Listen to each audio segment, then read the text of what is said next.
எல்லாருக்கும் வணக்கம்.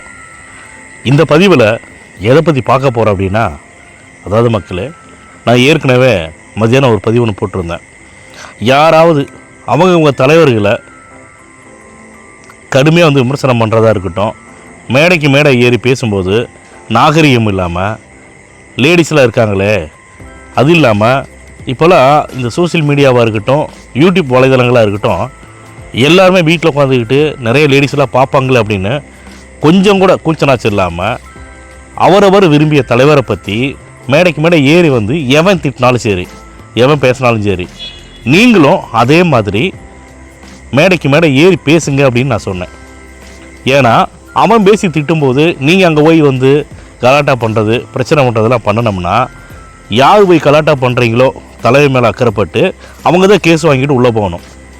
அதே மாதிரி அதாவது நம்ம தலைவரை, உங்களுக்கு பிடிச்ச தலைவரை ஒருத்தன் பேசுகிறான்னா அவனுக்கு பிடிச்ச தலைவரை நம்ம பேசணும் அப்படின்னு சொல்லிட்டு, அப்பதான் அந்த யார் இருந்துவாங்க தலைவர்கள் என்ன பண்ணுவாங்க, அவங்க எல்லாத்தையும் கீழே இருக்கக்கூடிய தொண்டனுக்கா இருக்கட்டும், நிர்வாகிகளா இருக்கட்டும், அந்த கட்சியை சார்ந்த தொண்டனா இருக்கட்டும், நிர்வாகிகளா இருக்கட்டும், அவங்களுக்கு எனக்குமே சொல்லுவாங்க, இதப்பா மேடைக்கு மேல பேசும்போது இன்னொரு தலைவர் பத்தி பேசும்போது கொஞ்சம் மரியாதையா பேசுங்க, நாகரிகமா பேசுங்க சொல்லி கொடுப்பாங்க.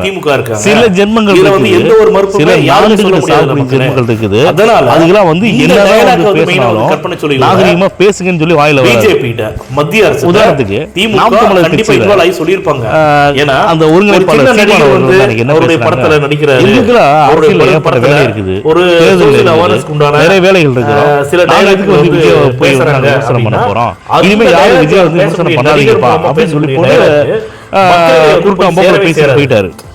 அவர் எப்ப பேசிட்டு போனாரோ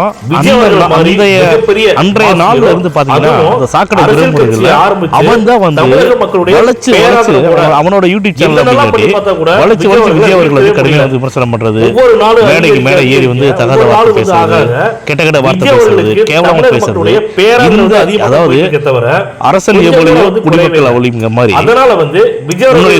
தலைவன் யாரு, அவனுக்கு என்ன தகுதி இருக்கு அப்படின்னா, நாம் தமிழர் கட்சியில் இருக்கக்கூடிய சீமானுக்கு என்ன தகுதி இருக்கோ தகுதி இல்லையோ அதுதான் அந்த சாக்கடை இருக்கக்கூடிய. அதனால உங்களுக்கு என்ன விஜய் அவர்களுடைய ரசிகர்களுக்கு என்ன வேண்டுகோள் வைக்கிறேன்னா, யாரையும் அவங்க பேசும்போது மேடைக்கு போய் பிரச்சனை பண்ணாங்க.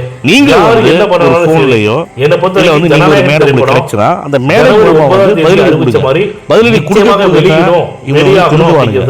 அதனால இந்த அரசியல் சண்டை பண்ணக்கூடிய அரசியல் 2026 தமிழக மக்கள் ரெடியா இருக்காங்க.